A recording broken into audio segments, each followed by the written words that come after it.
اعوذ باللہ من الشیطان الرجیم بسم اللہ الرحمن الرحیم۔ ابو بصیر اسدی کوفی روایت نقل کرتے ہیں کہ ایک دن اپنے چھٹے امام صادق علیہ السلام کی خدمت میں حاضر تھا۔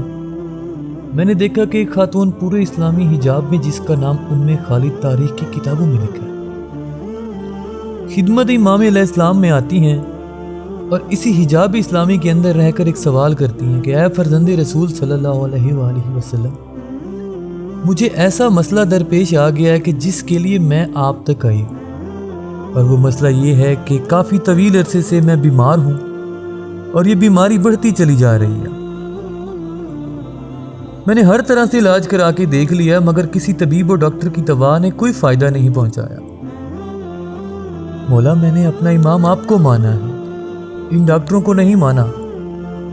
جب میں نے آپ کو اپنا امام مانا تو اب میرا فریضہ ہے کہ زندگی کا جو کام ہے سب سے پہلے آپ سے آ کر پوچھوں کہ آپ کیا ہدایت کرتے ہیں۔ بہرحال کوشش کرنا تو مومن کا کام ہے، اور جب مجھے مایوسی ہو گئی تو میں صبر کر کے بیٹھی رہی کہ شاید اللہ اس طرح سے میرا امتحان لے رہا ہے۔ تکلیف بھی بڑھتی جا رہی ہے، اذیت میں بھی اضافہ ہوتا جا رہا ہے، لیکن انسان کرے تو کیا کرے۔ مگر فرزند رسول صلی اللہ علیہ وآلہ وسلم، ایک عجیب بات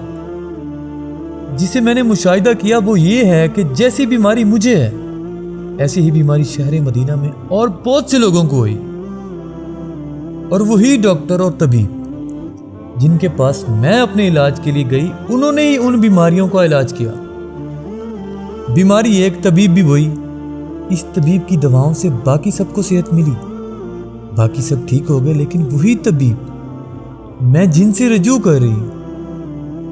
تو نہ صرف یہ کہ بیماری ختم نہیں ہو رہی بلکہ روز بروز بڑھتی چلی جا رہی اور تکلیف میں اضافہ ہوتا چلا جا رہا ہے۔ مولا، میں گھبرا گئی اور میں نے اپنے طبیبوں سے ایک بات کی کہ آخر کیا وجہ ہے کہ یہی بیماری دوسروں کو ہے، دوسرے لوگوں کے لیے تو تم صحیح دوا دے رہے ہو اور اس کا علاج ہوتا جا رہا ہے، اور وہی بیماری مجھے ہے تو تمہاری وہ دوا فائدہ نہیں کر رہی۔ طبیبوں نے ایک مرتبہ جواب دیا اور کہا کہ ہمارے پاس اس بیماری کا فقط ایک علاج ہے، اس کے علاوہ وہ ہمارے پاس اس کا کوئی اور علاج نہیں ہے۔ لیکن کیونکہ ہمیں آپ کے بارے میں معلوم ہے کہ آپ کتنی نیک، مقدس اور پرہیزگار خاتون ہیں، اس لیے وہ آپ کو ہم نہیں بتا پا رہے۔ طبیبوں نے کہا کہ اس کا علاج فی الحال ہمارے پاس صرف ایک ہے، اور وہ شراب، لیکن ہم آپ کو کیسے بتائیں کہ آپ شراب پیجیے۔ اس لیے ہم خاموش رہے، ہم چپ رہے، دیکھتے رہے، لیکن کیا کریں،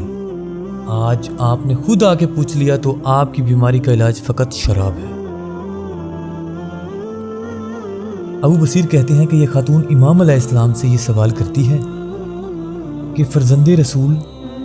اب اتنا بتا دیجئے کہ جب سارے طبیبوں نے یہی کہا ہے، سب نے مل کر ایک ہی بات کہی ہے، تو مولا میں آپ کے پاس آ گئی، آپ علیہ السلام فرمائیے کہ میرے لیے کیا حکم۔ ابو بصیر کہتے ہیں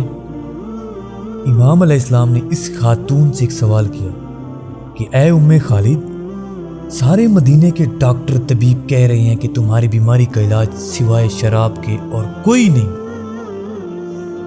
تو آخر تم میرے پاس یہ مسئلہ پوچھنے کیوں آئی؟ ایک مرتبہ انتہائی حیرت کے عالم میں وہ مومنہ کہتی ہیں کہ مولا، میں نے اپنا امام آپ کو مانا ہے، ان ڈاکٹروں کو نہیں مانا۔ جب میں نے آپ کو اپنا امام مانا ہے تو اب میرا فریضہ ہے کہ زندگی کا جو کام ہے سب سے پہلے آپ سے آ کر پوچھوں کہ آپ کیا ہدایت کرتے ہیں۔ مولا، میں تو فقط یہ چاہتی ہوں کہ میدان قیامت میں جب میرا نامہ اعمال کھولا جائے گا